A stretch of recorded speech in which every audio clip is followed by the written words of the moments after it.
Hey everyone, my name is Danny Dumas, and this is the Earn Your Title podcast. Before I start, I want to thank you for listening and watching. There's over 5 million podcasts out there. 5 million, that's a lot. And I'm on this website called Chartable, and it charts where you're at. I just hit the top 200 podcasts. Think about that, 200th. I'm inside the top 200 podcasts in Bolivia. So man, I just feel so honored that I've made it. So to my Bolivian friends, muchas gracias. So I thought that was funny that and I actually made top 189th in South Africa.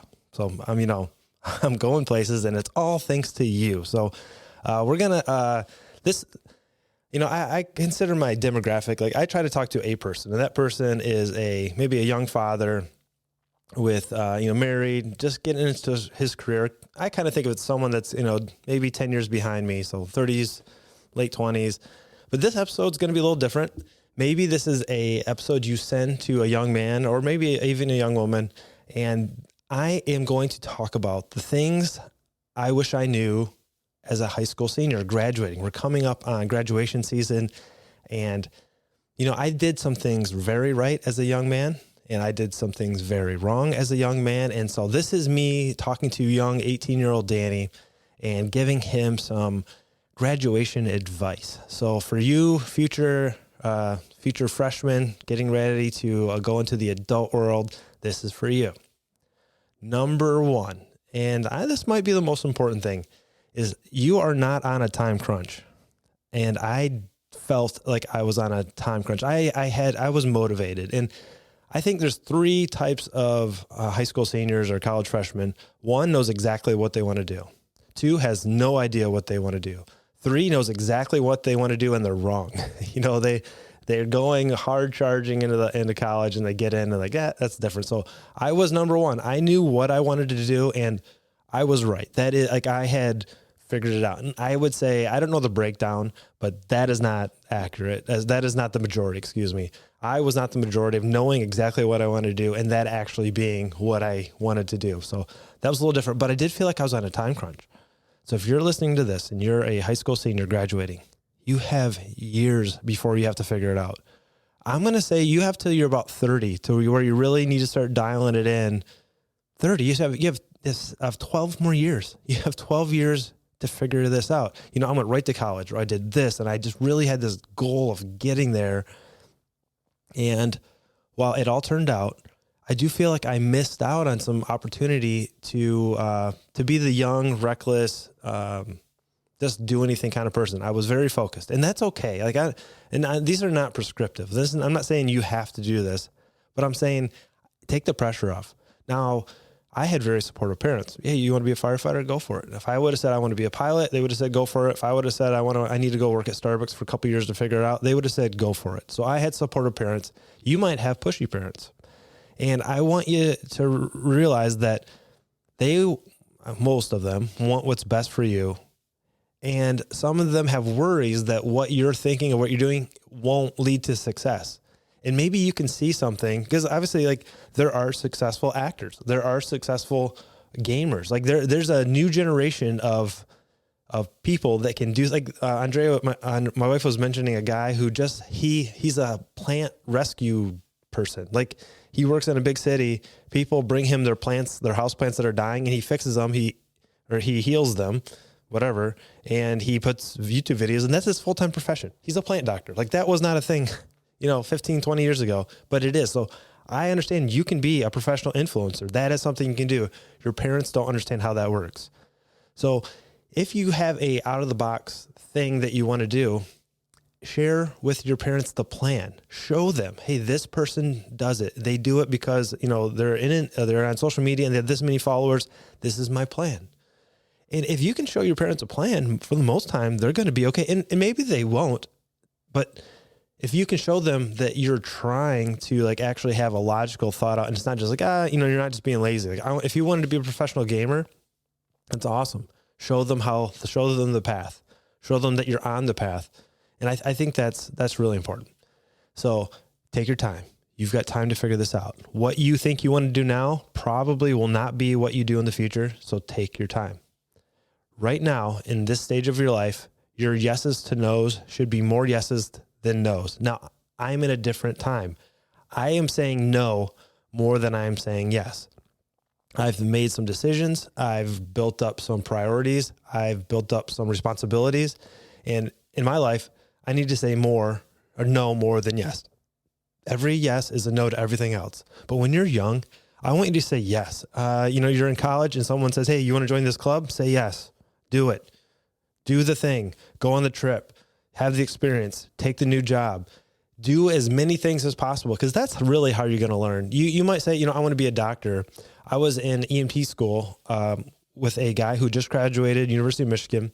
He probably spent $60,000 to $80,000 on a pre-med degree. He was in that gap year where he was studying for the entrance exam to medical school. He took an EMT class to improve his resume. He hated being around sick people. Hated it. I'm like, dude, you just spent 4 years, $80,000, and you didn't think to go get a job at a urgent care or a nursing home or somewhere that dealt with people to realize I don't like being around sick people. Now, he was smart. I'm sure he'll do fine. He probably, I think he went back and got a degree in computer science. He'll probably work for some medical tech company. He'll do fine. But he could have saved himself so much more by just saying yes to more opportunities. So say yes. Say yes to travel. Say yes to something that seems risky or you don't know how it's going to turn out. Say yes more than no. You figure out life by doing life. You are in a sheltered bubble, which is high school, which is a cool bubble to be in, right? Your friends are all there every day. You're being told what class to go to, and then you go out and you just feel a little disorienting because people aren't telling you what you have to do. But just say yes. Say yes more than no. Take risks. Now, as a guy, we do dumb things. We take dumb risks. We jump off of, rocks into pools or into rivers, and we take some of those risks. But what I'm saying is use this time to be selfish. Now, being selfish most of the time has a negative viewpoint, but this is the time of your life to be selfish. It's just you. You don't have to do anything that's there's no one telling you what to do. So go do what you want to do. Be selfish. I think in your younger age, this is the time to travel. This is the time to, try a skill you've always wanted to do, to learn, martial arts, to learn how to paint, do things that are selfish, that if you had a wife, kids, family, it just wouldn't be right. I want to skydive. And when I got married, Andrea's very nervous about heights. And she actually asked me, she's like, I just don't want you to skydive. This is even before we had kids. She's like, it just makes me so nervous to think that you'd be jumping out of a plane. I wouldn't sleep at night if I knew you were getting ready to do it the next day. And so I said, no. So I'm honoring that, but I have to be selfless because I'm honoring my wife's wishes. Now, I also understand that I currently have a very dangerous job and there's lots of risk that I'm already taking, so I'm not adding to that. But if I didn't have a wife or kids, I would have jumped out of a plane multiple times. And I want you to do those things. Be selfish. Just say yes to the things. Go out and experience the world. Let's talk about college and education. You need to get an education. What you know in high school is not going to be enough to help you become a truly successful person. That being said, college is only one way to get that information. It's only one way. And there is a shift. I think more and more people are saying, you know what, college is important and there's an if. It's not when I got out of high school, if you wanted to be successful, you went to college. If you wanted to be successful, you had to get a degree. You couldn't apply to most jobs without a 4-year degree. And I think that's changing. In the tech industry, it's going so fast. They realize that a 4-year degree your freshman year is obsolete by the time you graduate in your senior year. So there's coding camps. There's all these certificates that you can go get in short bursts of education, whether it's a camp or it's an online course, and it's relevant to that moment. And that's what I think is important. And obviously, if you want to be an engineer, you got to go get an engineering degree. That's where that education is at. It is in a college. If you want to be a doctor, you got to go to medical school. But you don't have to do those things. There are other routes. There are go get the job, the entry level job in a field that you really want, and then get on the job training. And then they'll tell you, this is the education you need. I don't want to talk bad about guidance counselors in college, but when I went to a community college and I said, hey, I want to be a firefighter. And you know what they told me? Oh, you need to go to get the fire science degree, which makes sense, right? If I told you, hey, I need you, you want to be a fireman? Go get a fire science degree. You'd say, yeah, that's logical. That's not what I needed. I actually talked to a firefighter. He said, no, you need to go to paramedic school. You need to get your paramedic license and then go to the fire academy, which is a state certificate, has nothing to do with a degree. So I spent my first semester taking classes that I didn't need to take. They have not benefited me one bit. And it was because I was not talking to people in my field. I was talking to someone that worked at a college who looked at a catalog. And when I said firefighter, they said fire science, and they put me in there. So go figure out what you actually need to get the job, and then just get the education. And when it comes to education, I think you should get the cheapest version of the education as possible. The college debt crisis is just so unfortunate. The number of people that I know that have $20, $30, $40, $50, $60,000, $80,000 in debt for a degree that they could have got for half. It's tough. Now, I do think there's some benefit in the college experience. If you decide to go away to a big college and, spend the money, I think the greatest thing you should have taken out of a 4-year degree is the people that you met. If you're deciding, I'm going to go to college, I want that, I can afford that, I'm not going to go in a huge amount of debt. Obviously the degree is important, but if you don't leave with 30 or 40, just amazing people that you've connected with, that you've grown relationships with, you've failed college. The network that you create is really what's going to make you successful. When I look back on my life and the opportunities that I've had to do really cool things, I had to have a minimum level of competency in my career. I had to kind of understand what I was doing, and I had to put some effort into becoming good at what I was doing. But the opportunity to get to do more was because I knew people. I took a fire instructor class, and I'm on the Michigan Task Force. I was on the Michigan Task Force, and I mentioned to somebody, hey, I just took this instructor class. I know you teach at the fire academy. Is there any way I could get my hours? So you have to have so many practical hours and classroom hours. They said, yeah, put an application in. We'll hire you. 2 years prior, I had tried to get into the fire academy. I walked up to the office and I said, hey, I'm interested in being a fire instructor. And the director literally said, who do you know? And I didn't know anybody currently working, and he didn't even give me an application. Fast forward 2 years later, I got the minimum qualifications. I went to this class, talked to someone who I had built a relationship with, who thought that I was a good person, who saw my work ethic, and he got me the job. And now I'm a lead instructor. Now I am, I'm running and teaching classes. It's because of who I knew. So if you're going to go away to college, join the clubs, socialize. And now, this is a tough one. If you've been living at home and your home's been very restrictive and your goal to go to college is to get away from your parents and have as much fun as possible, my friends that did that had a really hard time later in life because they didn't pass college. They didn't get a degree. They got addicted to some drugs. They become alcoholics, and they still had all the student debt without the benefit of the degree. So while having fun is important, the networking, the expanding who you are is more important. Go to college if that's what you want to do. Try to do it cheaply.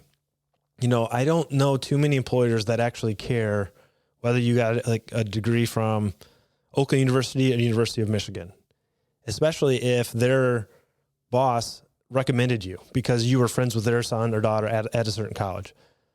I don't see it being valid. We have University of Michigan is a big school here. It's one of the bigger schools.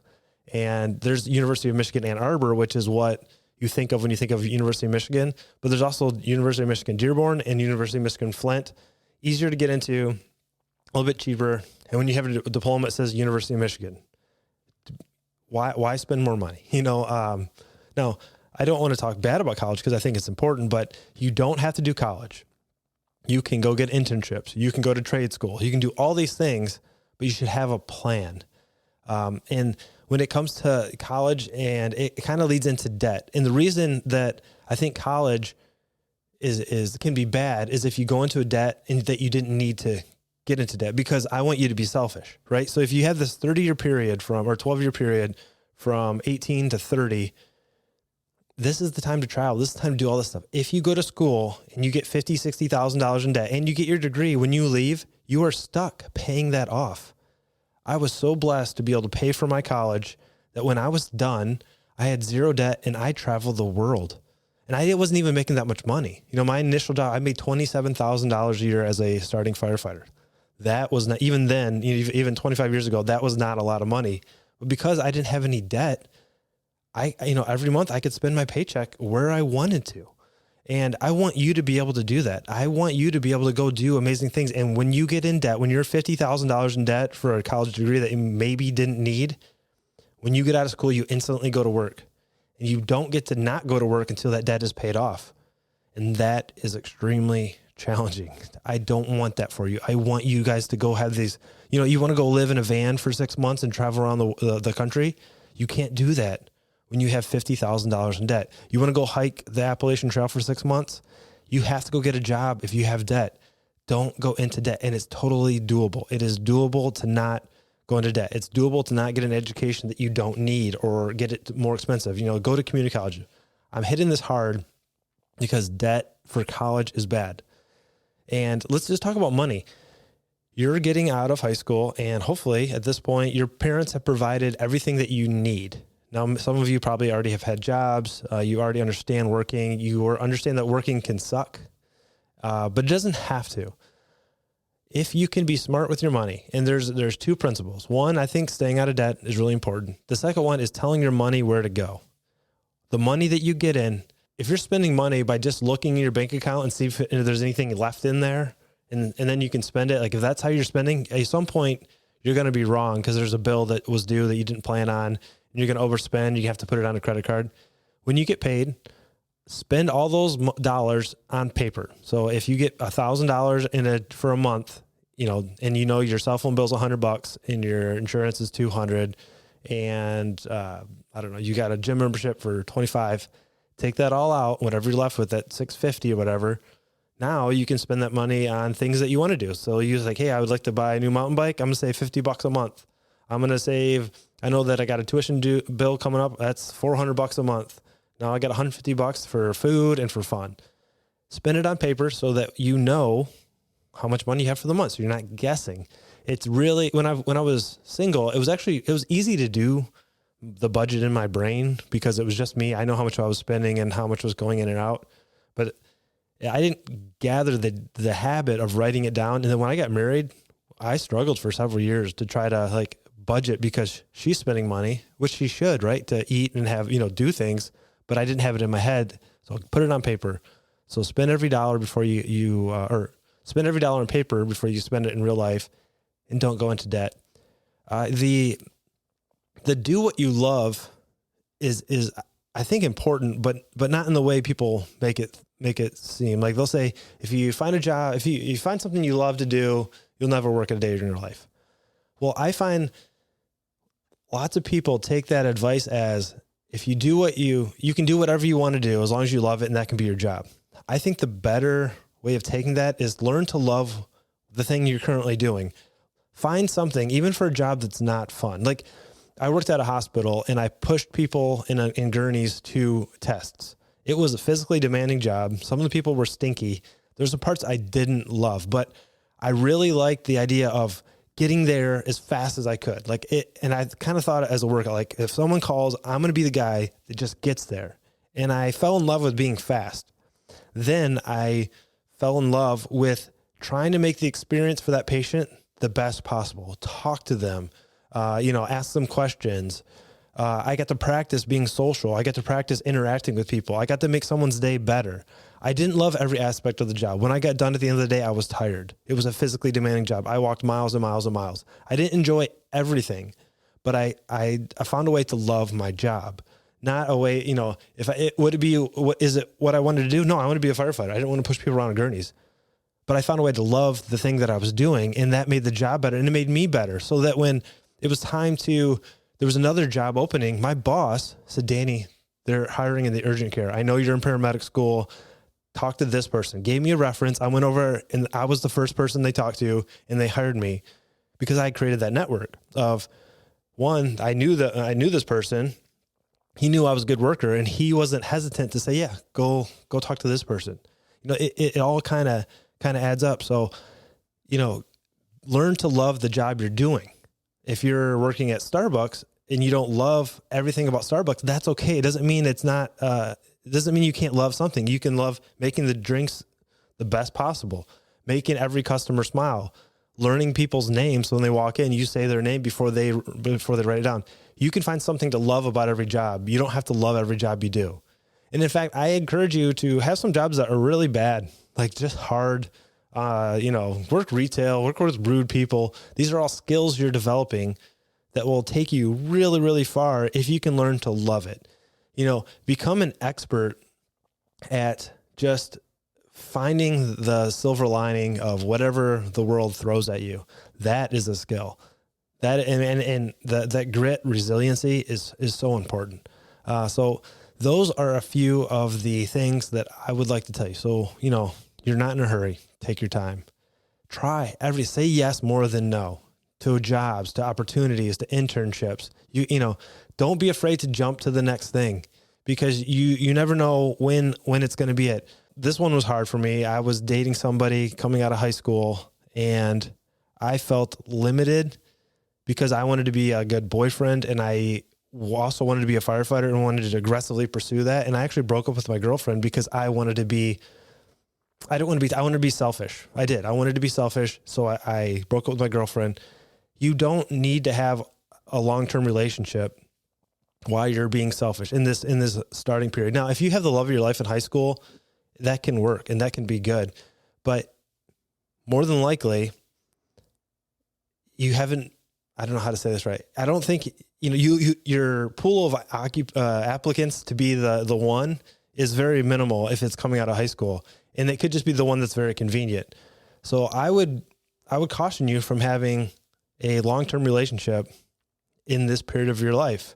I got some great advice, and I was able to follow this, and I can see the benefit of it. When you get out of high school, step one is to learn to be a good, successful, motivated individual. Learn to be you. You don't know who you are yet. Learn to be you. Then at some point, you're going to find someone special. Learn to be a great boyfriend. Learn to be that guy that, is fun and caring and compassionate. And then once you've done that, get married and learn to be a good husband. Learn who your wife is. Learn the things that she needs to be happy. Then once you've done that, then you can learn to be a good parent. If you line those things up in that order, you skip out on the midlife crisis, I believe. I think, I've got friends that had kids very young, and again, anybody can be successful at anything you put in the work in, but they got married right out of high school, had kids. They had some issues in their 30s and 40s because I think they missed out on those selfish times. They missed out on those opportunities to go be selfish, and they sought those out in their 30s and 40s, and that got them into trouble. So learn to be you, then learn to be a couple, then learn to be a parent. And then because at some point when you're a parent, you're going to be back to being just a couple again, because your kids are going to be gone. And if you didn't ever learn how to be a couple, you might have a stranger sitting across from you. So take things in order, take your time, don't go into debt. You don't have to go to college if you don't want to. If your parents are pushing you to do something and you want to do something else, there's two things. One, realize that they want what's best for you. Two, show them how you're going to get there. I think most parents just want to see that you have a plan, that you're going to try this plan, and that there is a step to the next thing. Show them that, and I think they'll be supportive. Do things in order. Don't be afraid to say yes to as many opportunities as possible. Get to know people in college, like at a deep, genuine level, and you will be successful. So have a great summer. Enjoy this last little bit of youth. You are an adult. You're going to do great things. And if you need some great advice, reach out to me. I would like to hold some people accountable and kind of take you to where you want to be. And that you don't have to be a grumpy old man for that. If you're a young man right now and you need some guidance, you want some accountability, reach out to me. I will leave my contact information in the show notes. Again, my name is Danny Dumas, and this has been the Earn Your Title podcast, and I will talk to you later. Bye.